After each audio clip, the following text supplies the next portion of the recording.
And we have been able to use that in traveling around the country, traveling outside of the country, and wherever we go, we've enjoyed massive You go by private jet? Like no, I've never entered a private jet before. I don't know how the inside of a private jet looks. But I can tell you something. I have been to more cities and towns and villages in Nigeria than any of the presidential candidates with a private jet, including the President of the Federal Republic of Nigeria, Alhaji Muhammadu Buhari. Well, the President, Muhammadu Buhari, has gotten the endorsement of what once used to be your constituency. I'm talking about the National Association of Nigerian Students, NANS, where its leadership only just about a week ago, or less than a fortnight ago, said to him at the presidential villa, Mr. President, we are giving you 20 million votes of the students so that he can continue. So let me break it down this way. The number of young people across Nigeria that registered to vote, 22 million voters. The number of students in Nigeria, not even close to 20 million, right? The university with the highest number of students is the University of Calabar with about 43,000 students. I don't think that these NANS guys can provide Buhari with 20 votes. I can tell you that, I'm very convinced that they don't have up to 20. So you think it's a scam? It's a scam. It's a big scam. And NANS has been in the business of scamming people for a while now, And when you're talking about NANS, you have to ask which NANS. Is it the NANS that is headed by people who have already graduated from the university? Or, they have different versions of NANS now. You have to do your research. And they drive very luxurious cars. I've seen them driving luxurious cars. I've seen them in presidential jets before. I think these guys are aspiring to be like the enemies of the public. They are mirroring their lives after those are the politicians that ruined the country. But these are the people we used to fight against. I came from the tradition of, socially responsible activism, politically active activism, and nowadays used to be completely against any kind of relationship with those in power that can taint. And even, giving awards. Ideology. They give awards. So I have seen NANS, this same NANS people give award to the likes of Buruji Kashamo, a senator in Nigeria who's wanted in the US.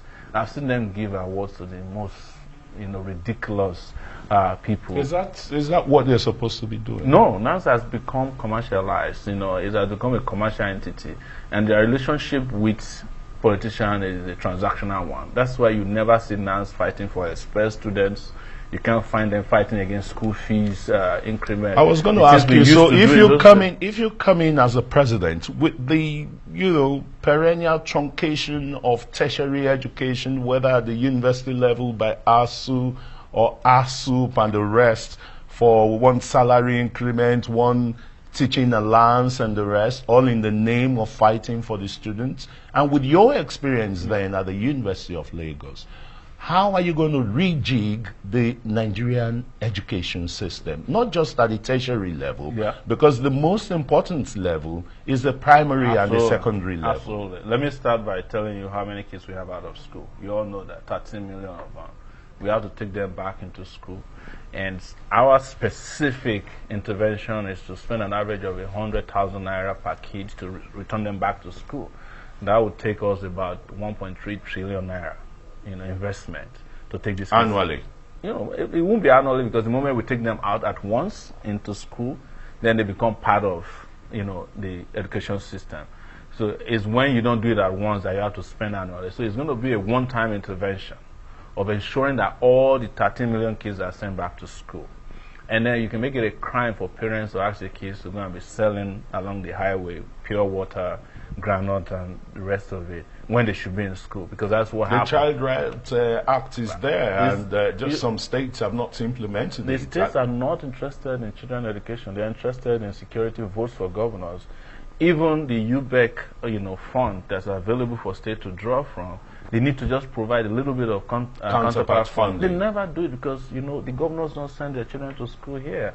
So if you don't send your children to school in Nigeria, how would you care about primary education? But not to forget about what I'm saying, the same thing has to happen to secondary education. We have to have massive investment, and there has to be technological engagement. So education can be such that even people who are not in classrooms can be educated with devices like the one I'm holding. Virtual education, which they were trying to do with nomadic education. And then for the university students, I have promised, and I'll say it again here, that we should be paying our students study allowances. You know why it is important? Because if we don't do so, if they end up in prison, we have to feed them with 14,000 naira per day. And